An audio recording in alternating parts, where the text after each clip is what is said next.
G'day everybody, and welcome back to the Building Empires podcast. Man, there's a lot of shit that's been happening over the last 2 weeks, so before we get into that, let's roll this intro. Let's go. Testing 1 2, testing 1 2. G'day everybody, and welcome to the Building Empires podcast. I'm your host Jace. You ready to talk some shit or what? Let's go. Let's go.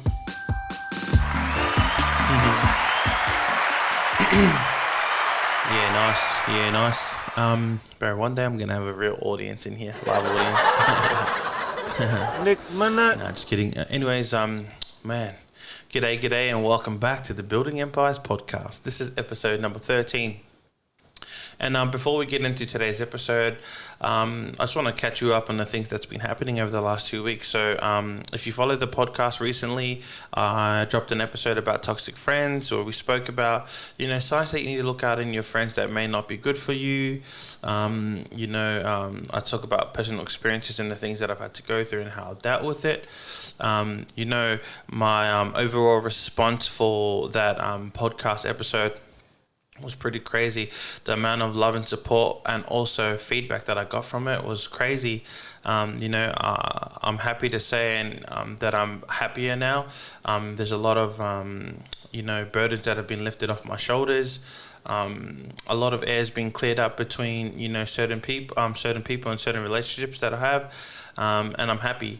I'm glad that we're able to talk openly and express how we felt, and all in all, it's going to make us, better versions of ourselves, and also it's going to make us be more free.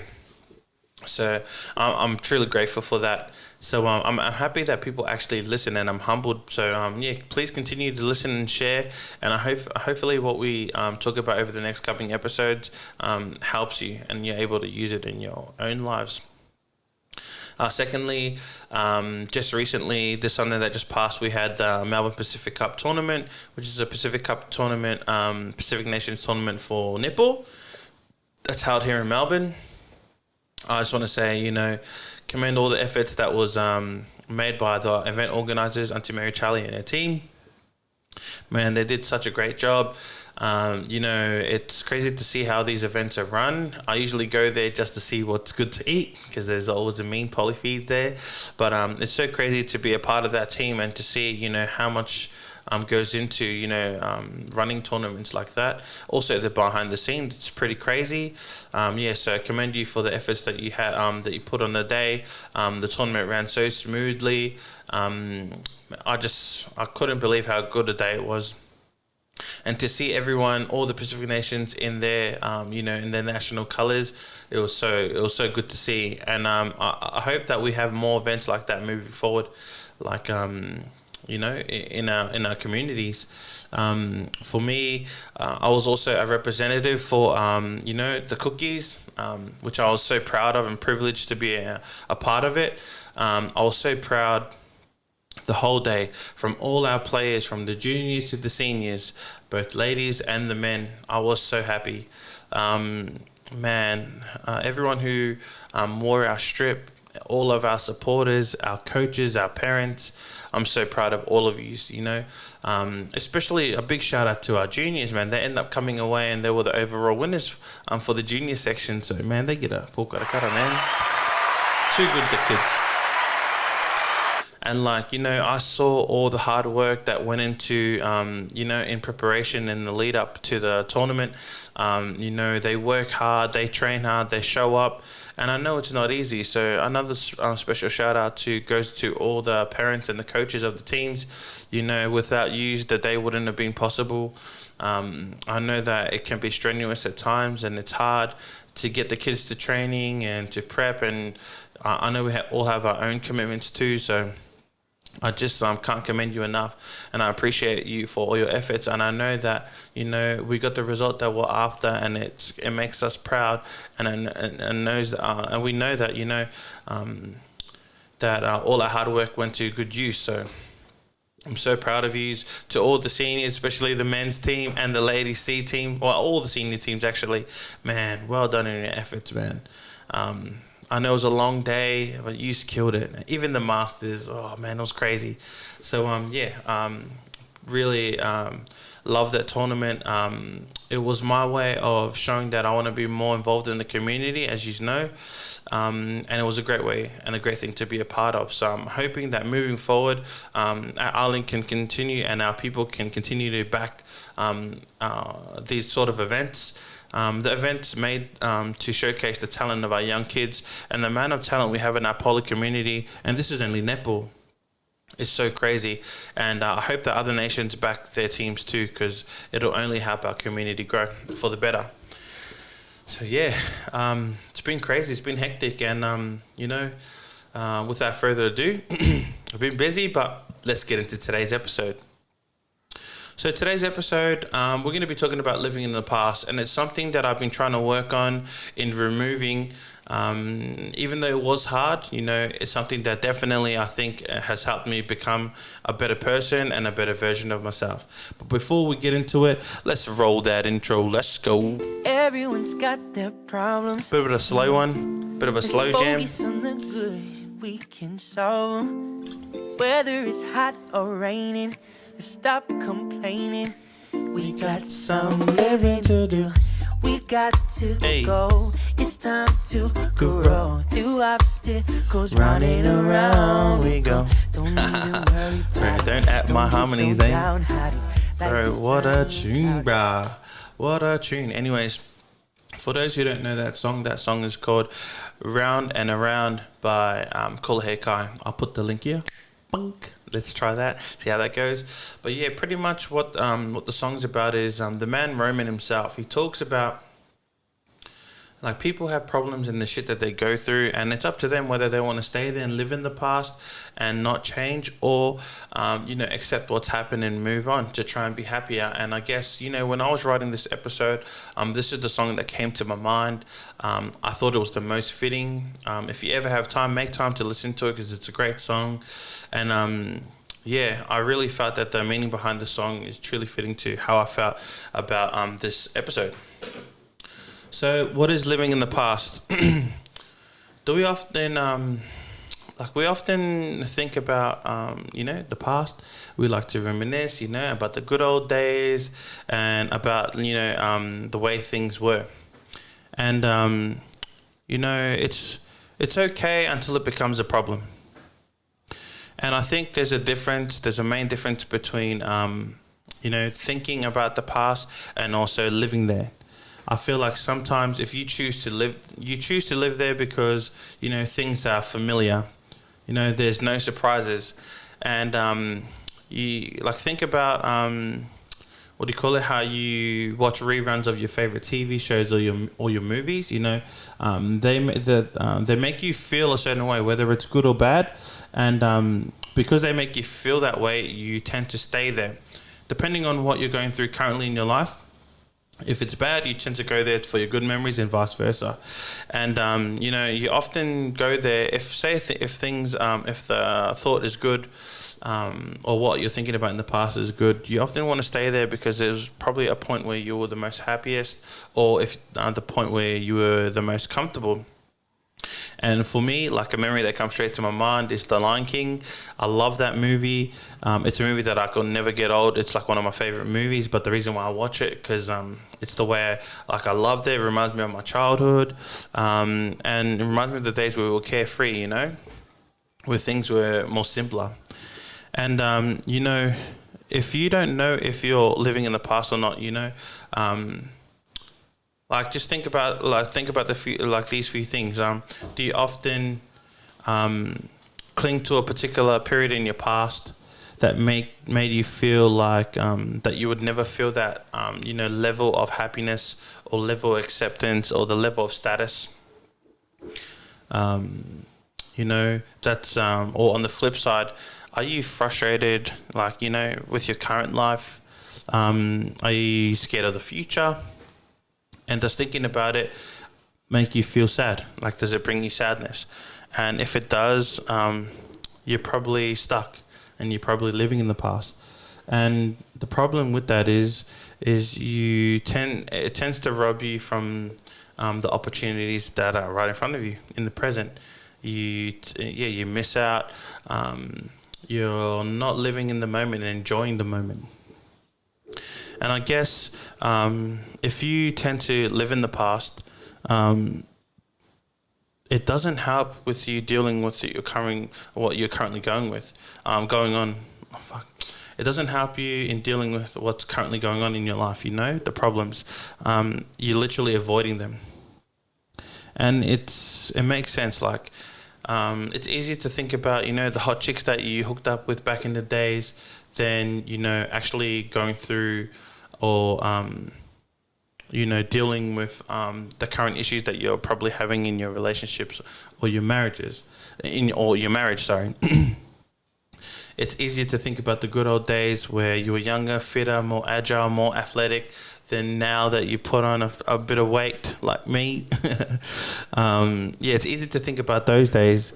And, while people live in the past to avoid their current situations, there's also times where people just live there because they're scared of the future. There's some people out there who think, things will never change and shit will always be the same. And, they feel stuck. They feel like they have no purpose, and they feel like, their best days are already gone. So they're fearful of, what can be, if that makes sense. And, I can relate on both ways where, there's a big part of my life that I've held on to for a long time, and it literally took me 17 years to get over it.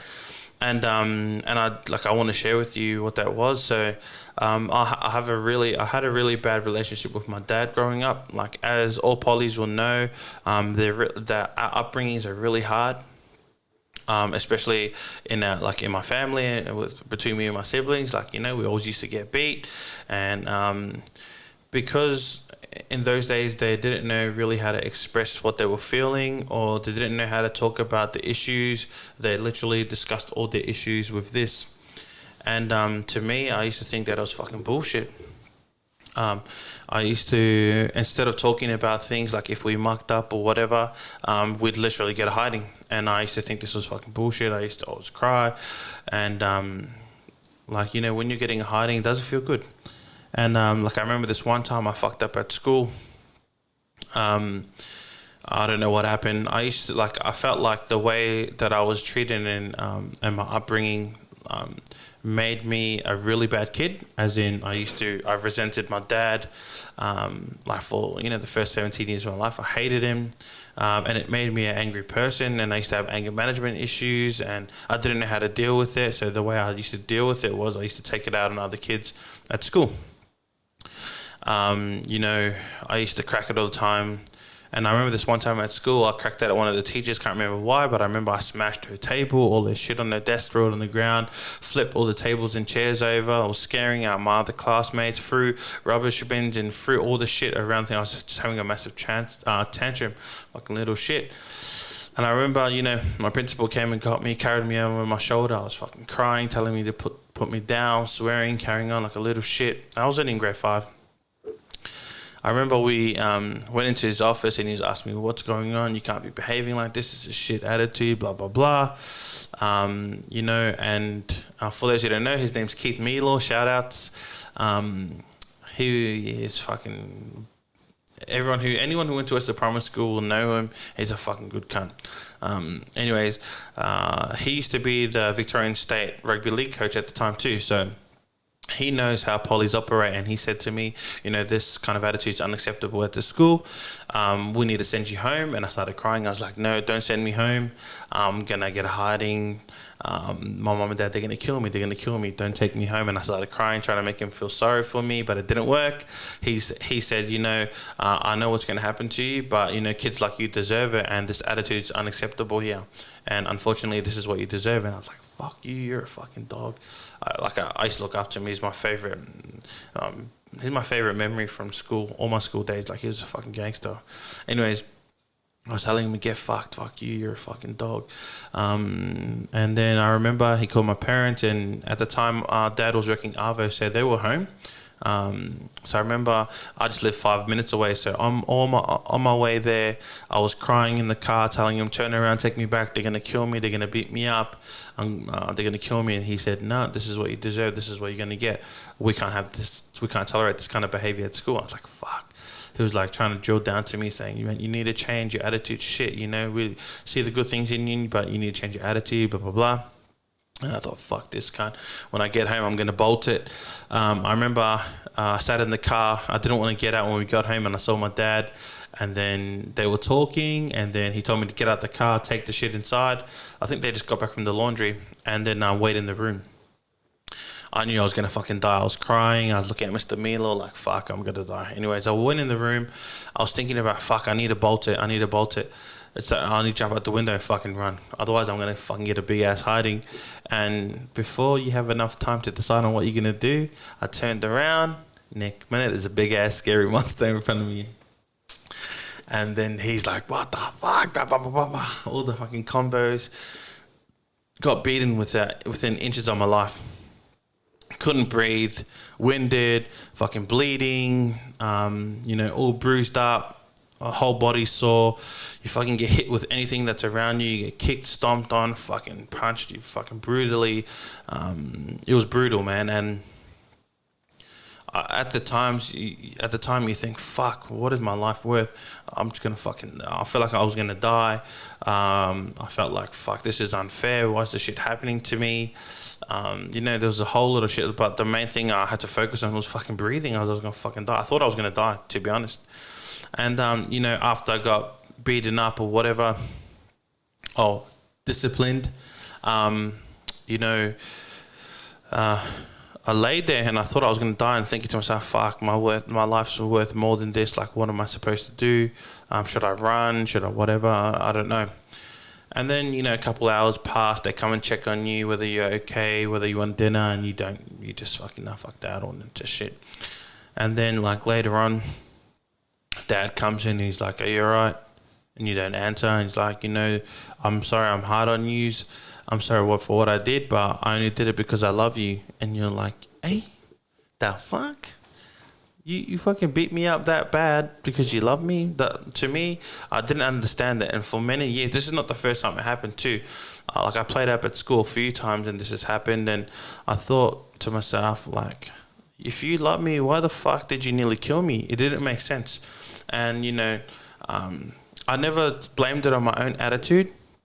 I hated him for so many years. And, like, one of the reasons why, how we amended this relationship, is because, my house, as I mentioned, was the house of the youth. And, all the youth used to come through there. So all my friends and close family, cousins and shit, used to come through my house. And that's the only way we'd talk if people are around. Like, we literally wouldn't even share 10 words to each other throughout the week. And, he used to cut me when he used to call other people son and not even call me son or even my brother's son. Like, it fucking killed me. And for a lot of times I held on to this resentment, and it kind of made me a shit person. And I used to take it out on others. And, I hated it. And I hated him for so many years. But, in saying that, it's something that I had to work on. And, not only in that moment, but there was a lot of moments where I got beaten up in front of heaps of people. Every church trip that we went on as a family, I got a massive hiding in front of everyone. And, sometimes you think, is he just putting on a show to fucking think he's hard, or did I really do something wrong? And at the time, I used to just think he was the biggest cunt. I never respected him. I didn't like him. We never got along. And, thinking about it now, there's so many lessons that I learned from it, and it's actually made me become a good cunt now. So I'm a good person now. And, I owe a lot to the way I was brought up. And even though it was harsh, I knew it was necessary because I was a fucking shit kid, shit attitude. You have to get out the old ways to appreciate what you have. So these are the things that I went through to let it go and to stop living with this resentment towards my dad. So the first thing that I did was I had to step back and examine my actual life. I had to think about and appreciate the stuff that I actually had. So from my dad and my parents, they gave me life throughout my whole childhood. Even though we had a rough upbringing and times were tough, I have a lot of brothers and sisters, so I know how hard it could have been for them. I know and I saw how hard it was for them, but they always made sure that we were taken care of, as in we had a house, we had a roof over our head, we had clean water, and we had food to eat. And that was a given. We used to live, a few suburbs away from school. We always used to have money to catch the bus and the train, and they made sure that our basic needs were taken care of. And at the time, when you're a kid, you don't appreciate these things. You always look at people who have material stuff, and you say, "Oh, why the fuck do they have that and I have nothing?" Without realizing how hard and how tough shit is. So that was the first thing I had to do. I stepped back and I examined my life and thought, "Fuck, I actually am in a good position compared to others." And like I mentioned before, what I thought wasn't much could have been huge to other people. So that was the first thing I did. The next thing I had to do was explore and process my feelings that I went through, like during those times, and especially in the past. Back in those days, I used to write a journal, and I've got it back into the habit now.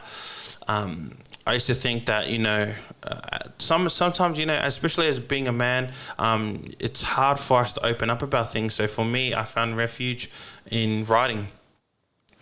And I used to write a journal, and it literally helped me. So if you think you're going through things and you don't have that person to speak to, whether you're scared or shy or whatever, try writing how you feel down in a book.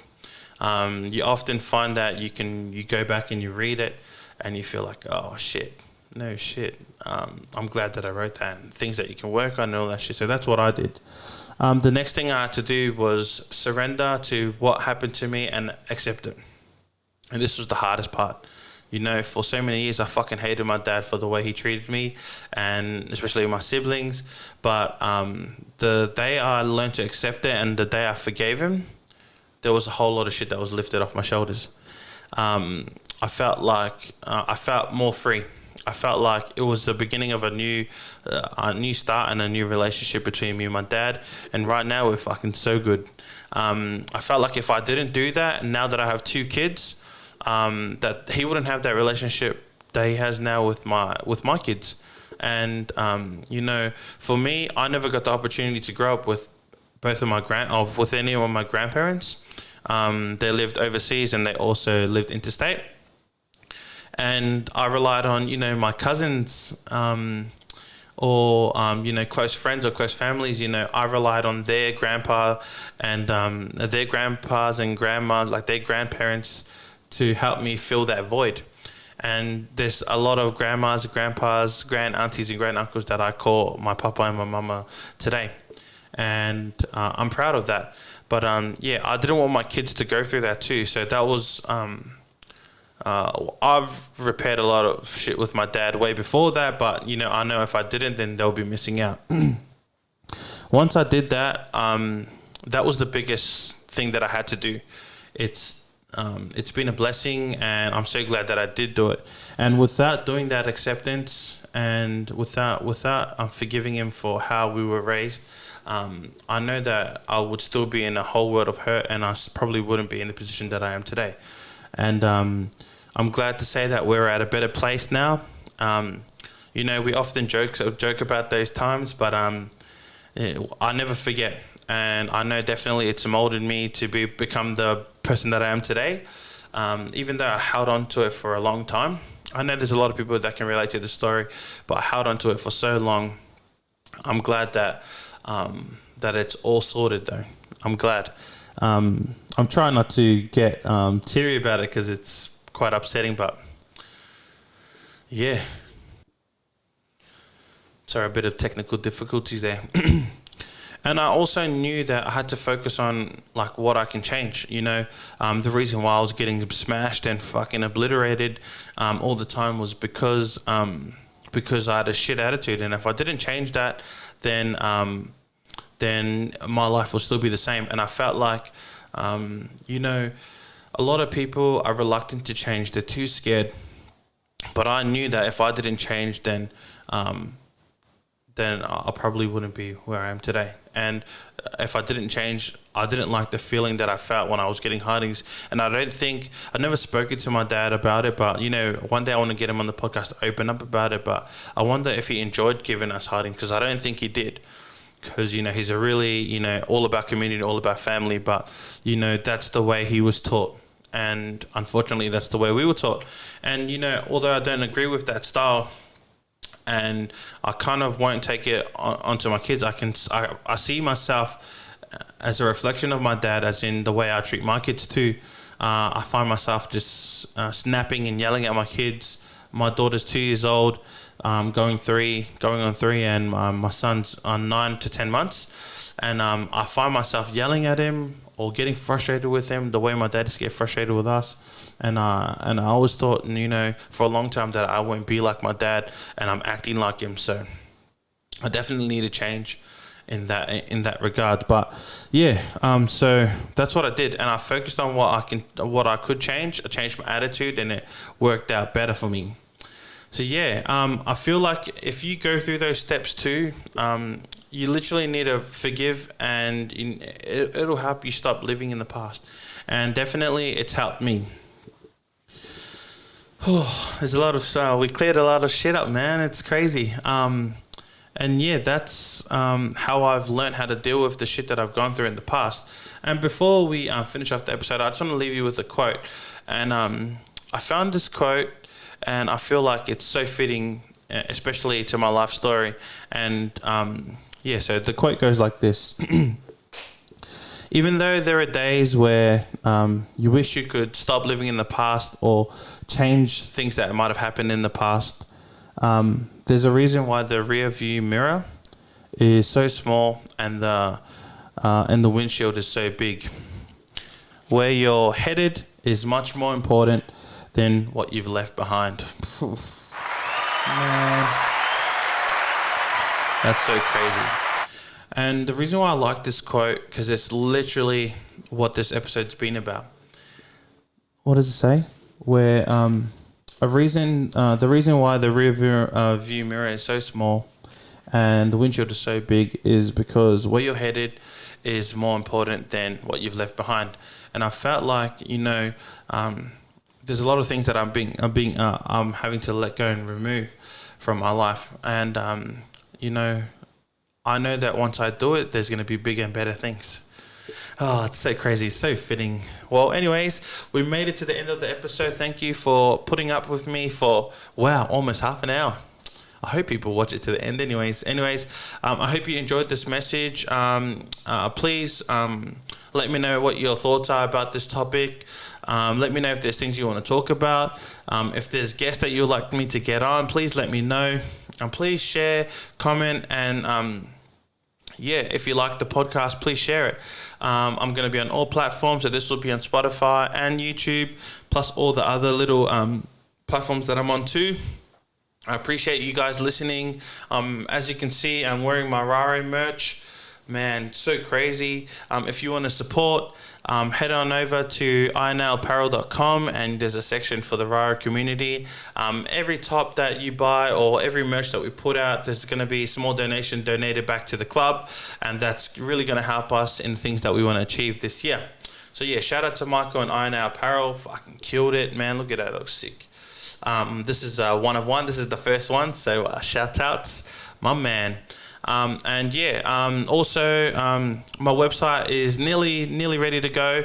If you love the podcast and you wish you want to support me, then head on over. Once I release it, then you can head on over. I'll be trying to sell merch, and and this is just going to help me get better equipment, hopefully get a better setup, and we'll see where this takes me. But if you enjoyed the episode, please like and share. Thank you for listening. Don't forget, people, stay woke. Let's go. Everyone's got their problems. Good chat, buddy. Let's focus on the good. Cool as, bro. Whether it's hot or raining, let's stop complaining. We got some living to do. We got to go. It's time to go.